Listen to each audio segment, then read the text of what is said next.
Olá! Neste capítulo, apresentaremos uma linha de desenvolvimento dos debates que definiram, em termos gerais, os campos de atuação da história cultural. Apesar das dificuldades, podemos enfrentar o problema de caracterizar o estudo da cultura na história e ampliar nossas ferramentas pedagógicas para a transmissão de um conhecimento histórico que seja amplo e plural. Nosso primeiro passo neste caminho foi definir os conceitos básicos que envolvem o estudo da cultura na história. Os problemas encontrados pelos historiadores para delimitar a história cultural está principalmente na amplitude do atual conceito de cultura, adotado pela historiografia.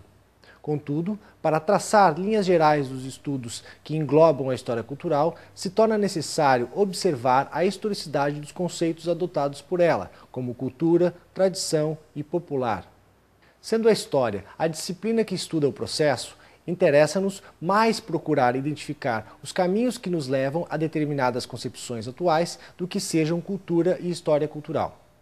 Considerando a amplitude dos temas discutidos ao longo desse capítulo, nosso objetivo não é atingir uma verdade acerca dos conceitos, e muito menos acomodar você, pós-graduando, com uma explicação reducionista de algo que é amplo e complexo.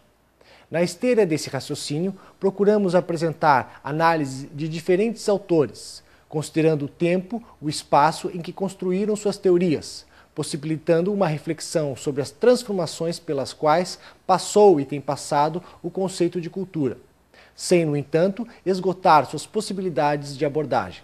Para melhor visualizar os conceitos de cultura, popular e tradição, veremos o documentário Viva a Cultura Popular Brasileira, constituído a partir de depoimentos de diversas pessoas, além de manifestações populares existentes em nosso país. Viva nosso querido Brasil! Viva! Seja noite ou seja dia!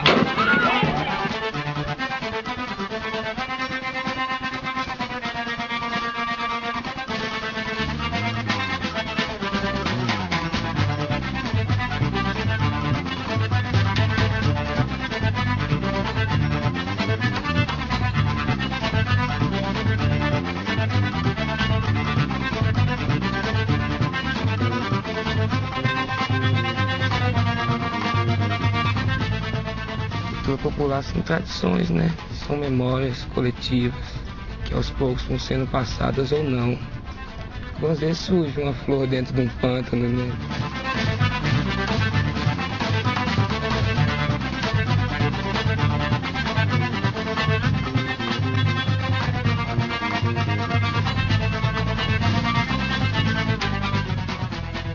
O Brasil tem passado por muitas dificuldades, mas também a gente tem avançado muito.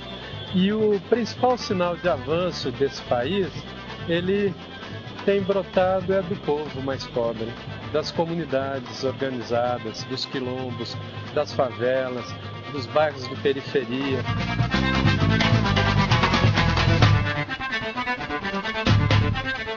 A gente está num Brasil que é tão rico, que é tão diversificado, com linguagens tão diferentes, que a gente leva um susto, né?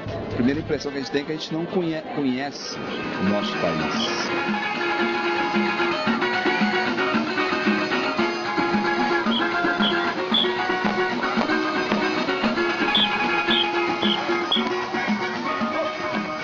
A gente passa aí horas do nosso lazer, do nosso descanso, vendo novela de assim, pessoas que vivem uma realidade completamente diferente da realidade da maioria do povo brasileiro.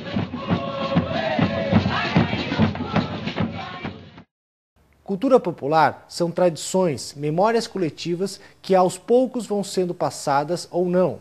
Às vezes surge como uma flor dentro de um pântano. A cultura popular e a tradição fazem parte da memória histórica de um grupo de pessoas. É algo compartilhado e que somente por isso faz sentido. Pode ser vista como uma forma de identificação cultural. A discussão em torno da dívida histórica que temos para com as populações indígenas e afrodescendentes em nosso país cada vez mais ganha espaço, felizmente. E é por essa razão que é necessário acompanharmos os debates feitos sobre essa questão. A seguir, veremos o vídeo A História e a Cultura Indígena Brasileira, onde se faz uma discussão a respeito da utilização do termo indígena como algo determinado pelos europeus, trazendo o depoimento de um líder indígena e de um representante da Secretaria da Diversidade do MEC.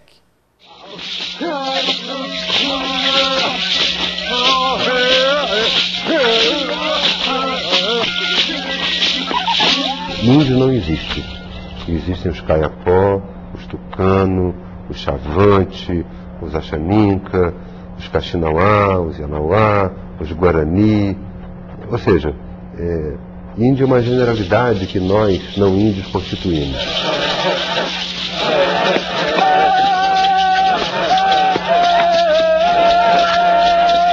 São 220 povos no Brasil, falando 180 línguas.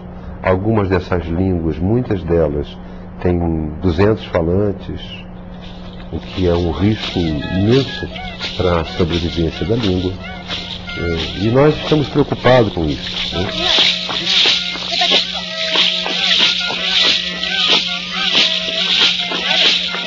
Eu vivi essa experiência na aldeia, fui obrigado a aprender, de repente, de uma hora para outra, sair da minha língua terena e pular imediatamente para a língua portuguesa, onde as fórmulas de literatura, de gramática, de aritmética são totalmente diferentes das tradições indígenas.